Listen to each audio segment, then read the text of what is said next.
নমস্কার শ্রোতাবৃন্দ, আশা করি আপনারা সকলে ভালো আছেন। আজকের গল্প অভিশপ্ত বাড়ি। বরাহনগর জায়গাটার নাম সকলেই জানে। কলকাতার উত্তরে মাইল দুয়েক গেলেই বরাহনগর।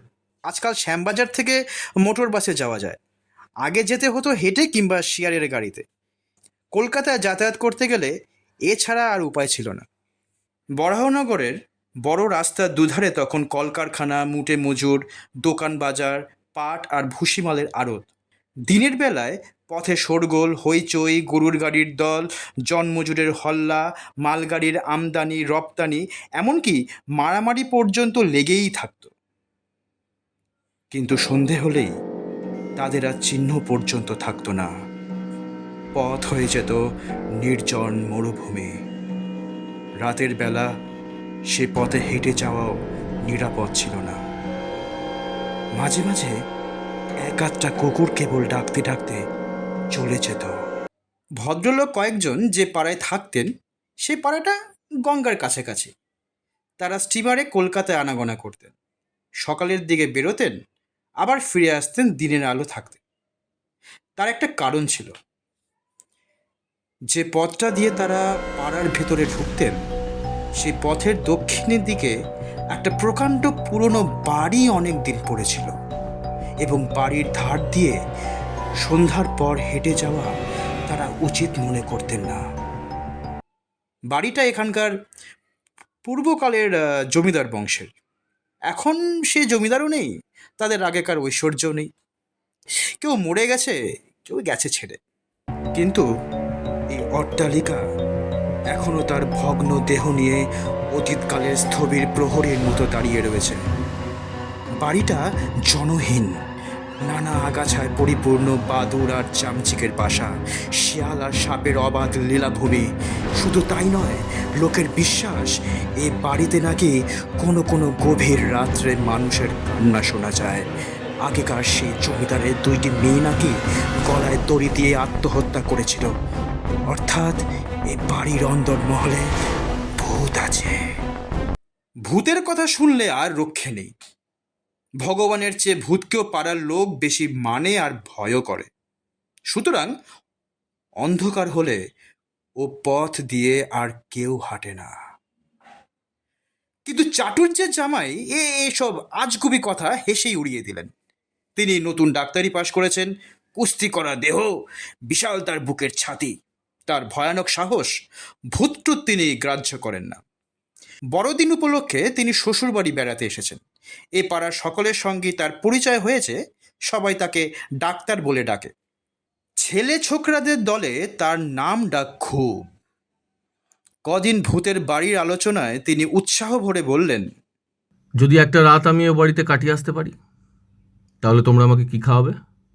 ছেলেরা অবাক হয়ে বললে, একটা রাত? আপনি বলেন কি ডাক্তারবাবু? 2 ঘন্টার বেশি যদি আপনি থাকতে পারেন তবে কি বলেছি। কত বাজি ধরবে বলো? বাজি? আপনি যা চাইবেন ফিরে এলে পাবেন। আচ্ছা, সেই ভালো। কথাটা ছড়িয়ে পড়তে দেরি হলো না। পাড়ার বিজ্ঞ লোকেরা এসে বাধা দিয়ে বললেন, এই অল্প বয়সে আমরা জল চিবিয়ে খেয়েছি, কিন্তু ভূতকে মেনেছি চিরকাল। তুমি ও বাড়িতে যেও না বাবা। একটা ভালো মন্দ ঘটলে তখন কিন্তু। ডাক্তার হেসে বললেন, আমাদের জাতের অবনতির একটা কারণ আমাদের ভূতের ভয়। আমাদের কথা তবে শুনবে না, তাই তো? আজ্ঞে না। শ্বশুরবাড়ির সকলে কান্নাকাটি করে অস্থির। এমন সর্বনেশে ডাকাত জামাই তাদের না হলেই ভালো ছিল।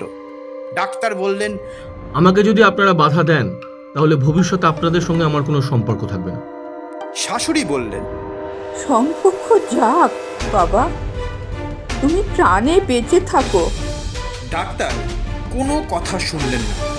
তার বন্দুক আছে, কুকুর আছে, দেহে অপরিসীম শক্তি আছে, তার ভয় কি? সকলের বাধা নিষেধ অগ্রাহ্য করে তিনি প্রস্তুত হতে লাগলেন। সেদিন ছিল অমাবস্যা। ডাক্তার কোট প্যান্ট পরে, বন্দুক লাঠি সোটা হাতে নিয়ে টর্চটা পরীক্ষা করে হেসে বললেন, রেডি? রাত তখন 10টা বাজে। পাড়ার ছেলেরা দল বেঁধে লাঠি সোটা হাতে নিয়ে শোরগোল করে একবার সেই প্রকাণ্ড বাড়িটার ভিতরে তন্ন তন্ন করে দেখে এলো। শীতের দিন, সুতরাং বিছানা এবং আনুষঙ্গিক জিনিসপত্র দিয়ে আসা হলো। বড় একটা ঘড়ি রইল টেবিলের ওপর, একটা জলের কুঁজো, দুটো কাচের গেলাস, একটা লাঠি, এবং বলা বাহুল্য চিরবিশ্বস্ত টমি ছিল সঙ্গে সঙ্গে। 10টার পরে একই সঙ্গে সবাই বিদায় নিলে। তারা তখন ওই বাড়ির ভয়ানক অন্ধকার গহ্বর থেকে পালাতে পারলে বাঁচে। কেউ আর কোনো দিকে তাকাতে সাহস করলে না, পাছে কিছু বিভীষিকা চোখে পড়ে যায়। ডাক্তার যে একা এই জনহীন অন্ধকার প্রাসাদের মধ্যে নির্বাসিত হয়ে রইলেন, এবং তার ভাগ্যে যে কিছু একটা ঘটবেই, এই কথা ভাবতে ভাবতে সবাই যে যার বাড়িতে গিয়ে পৌঁছল। চারিদিক নিঃশব্দ, নিস্তব্ধ।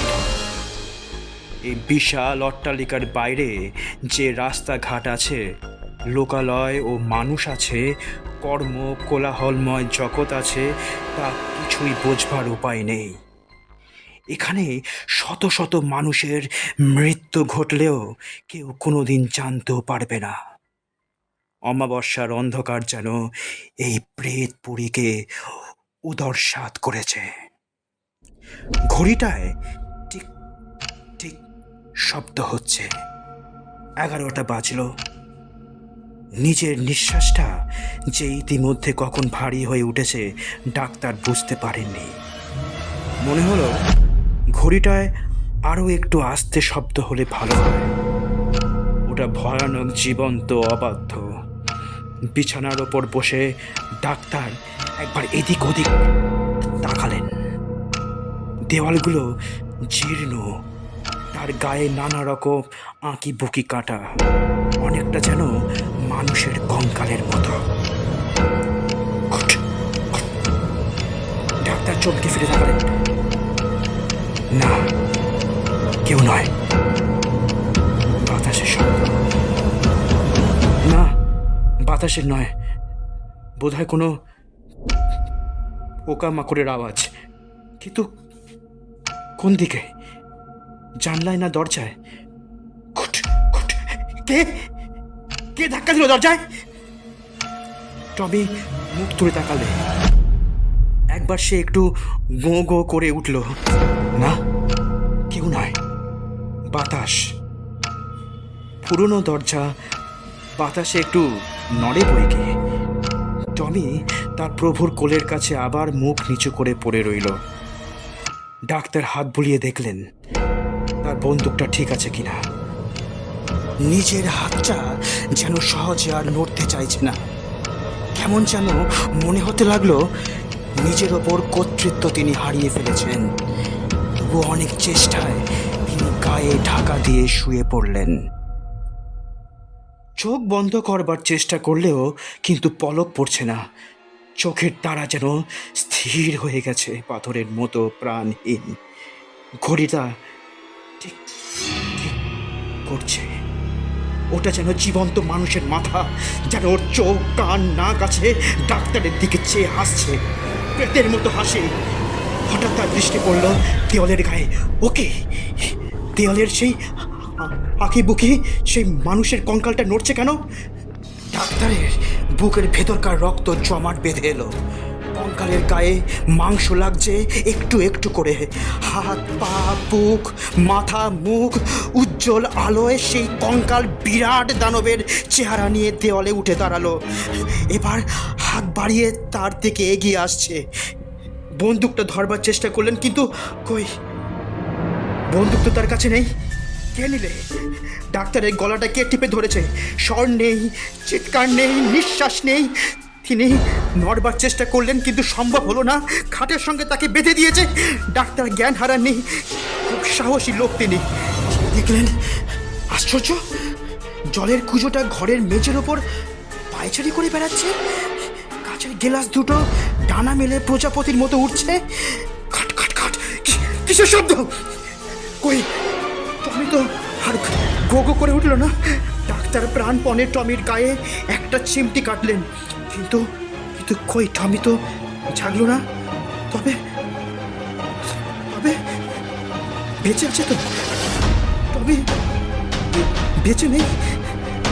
এই পাশে বন্দুক নেই, ও পাশে টমি নেই।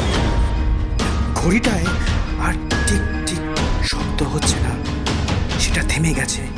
হঠাৎ সশব্দে দরজা জানলাগুলো খুলে গেল। ডাক্তার শিউরে উঠলেন। কারা ঢুকছে ঘরে? বড় বড় মাথা, ঝাঁকড়া চুল, পুঞ্জ পুঞ্জ অন্ধকারের মতো। মানুষ নয়, দানব নয়, এরা যেন আরো বিচিত্র। গম্ভীর রাত্রির অন্ধকারে এরা এসেছে কঙ্কালটার সঙ্গে ষড়যন্ত্র করতে। আলো কই, আলো? কার বাইরের আলোটা যেন পাগলের মতো ঘরের চারিদিকে ছুটছে। যারা ঘরে ঢুকেছে তাদের নিঃশ্বাস ফেলছে, দ্রুত নিঃশ্বাস, ঝড়ের মতো তার শব্দ। ডাক্তারের সর্বাঙ্গ হিম হয়ে এলো। তিনি কেঁদে উঠবার চেষ্টা করলেও পারলেন না।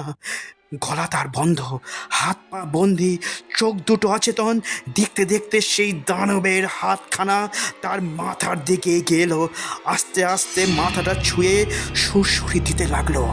মাথার সব চুলগুলো দাঁড়িয়ে উঠেছে। হাতখানাকে নাড়াচ্ছে। ডাক্তার আবার চিৎকার করবার চেষ্টা করলেন, কিন্তু সেই হিংস্র প্রেতের দল তার বুকের ওপর চেপে বসেছে। তাকে নিয়ে শূন্যে উঠতে লাগলো। ডাক্তারের মাথাটা ঘুরছে, খাটখানা শূন্যে উঠেছে। মহাশূন্যের ঘন অন্ধকারের দেশে আরো আরো আরো উঁচুতে দানবের দেশে তাকে নিয়ে যাবে। ভূত প্রেতের রহস্য রাজ্যে ঊর্ধ্ব দেশে খাটখানা উড়ে যাচ্ছে দূরে। ওই যা, তাদের হাত থেকে খাটটা খসে পড়ে গেল। ডাক্তার বেগে নিচের দিকে পড়ে যাচ্ছেন। হয়তো কোনো মহাসমুদ্রের জলে তিনি আছাড় খেয়ে পড়ে তলিয়ে যাবেন। গেল গেল। ডাক্তারবাবু, ও ডাক্তারবাবু! দরজায় ধাক্কা পড়তেই ডাক্তারের ঘুম ভাঙল। বুকটা ধড়ফড় করছে। চোখ চেয়ে দেখলেন সকালের আলো জানলা দরজার ফাঁক দিয়ে ঘরের ভেতরে এসে পড়েছে। সর্বশরীর তার তখনও কাঁপছে। ডাক্তার চেয়ে দেখলেন সব ঠিক আছে। সেই আলো, ঘড়ি, টেবিল, কুঁজো, একটা কাঁচের গেলাস, তার বন্দুক আর টমি। গলার আওয়াজ দিয়ে তিনি বললেন, যাই হে, দাঁড়াও। এতক্ষণ আপনারা শুনছিলেন অভিশপ্ত বাড়ি। এইরকম আরও গল্প শুনতে আমাদের চ্যানেলটি সাবস্ক্রাইব করুন, the Bong ultimate horror story.